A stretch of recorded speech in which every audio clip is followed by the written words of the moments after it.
ಅಷ್ಟೇ ಬದಲಾಗಲಿ ಅಮಿತ್ ಕೋರೆ ಕೊಡಲಷ್ಟು ಇತ್ತು ವಿನಃ ಪೂರ್ತಿ ಬದಲಾಗಿ ಮಾಂತ ಸ್ಕೌಟಿಂಗ್ ಮಠ ಅವರಿಗಾಗಲಿ ಪಟ್ಟಣದವ್ರಿಗಾಗಲಿ ಮತ್ತಾರಿಗೂ ಆಗಲಿ ಹೊಸಬರಿಗೆ ಕೊಡಲಿ ಅನ್ನುವಂಥದ್ದೇನು ಅದು ಲಿಂಗಾಯತರಿಗೆ ಕೊಡಲಿ.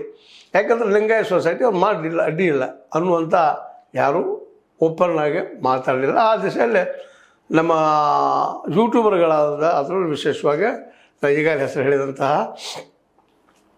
ನಮ್ಮ ಬಾಪಗೌಡ ಪಾಟೀಲರು ಜೊತೆಗೆ ನಮ್ಮ ಸದಾನಂದ ಭಾಮಣೆಯವರು ಭಾಷೆ ಬಿರುಸಾದರೂ ಸಹಿತ ವಸ್ತು ಸ್ಥಿತಿಯನ್ನು ಅಲ್ಲಿ ಸ್ಥಿತಿಯನ್ನು ಹೇಳ್ತಾ ಇರ್ತದೆ.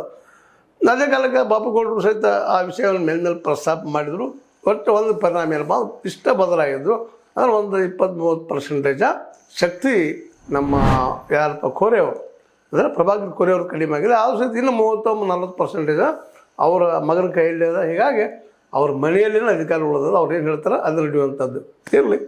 ಯಾಕಂದರೆ ಇವತ್ತಿನ ರಾಜಕೀಯ ನಂಗೆ ಆಗಿಬಿಟ್ಟದೆ, ಅದು ರಾಜಕೀಯ ಕ್ಷೇತ್ರ ಆಗಿಬಿಡ್ತು. ಇವತ್ತು ಆ ಮಹಾತ್ಮರು ಕಟ್ಟಿದಂತಹ ಅವರ ಆದರ್ಶಗಳು ಇಲ್ಲಿ ಯಾರಲ್ಲೂ ಇಲ್ಲ ಅನ್ನುವಂಥದ್ದು ಬೆಳೆಸಿದರು ಅನ್ನುವಂಥ ಮಾತಿಗೆ ನಾವು ಬೆಂಬಲ ಸೂಚನೆ.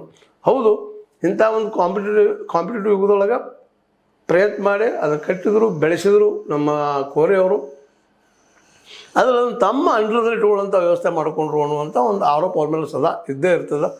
ಅದಿದ್ದರೂ ಇನ್ನೊಂದು ನಾವು ಕೇಳುವಂಥದ್ದು ಏನಪ್ಪ ಅಂದರೆ ಈಗಾಗಲೇ ಹಲವು ಸಲ ಇದನ್ನು ಮಾತಾಡಿದ್ದೀವಿ. ಹೋಗಲಿ ನೀವು ಇರಪ್ಪ, ಯಾರಾದರೂ ಇರ್ರಿ.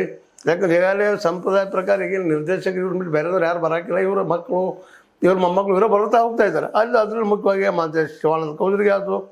ಅದೇ ಕಾಲಕ್ಕೆ ತಟೋಟಿ ಬಸವರಾಜ್ ಶಿವಲಿಂಗಪ್ಪ ಆಯಿತು ಉಪಾಧ್ಯಕ್ಷರು.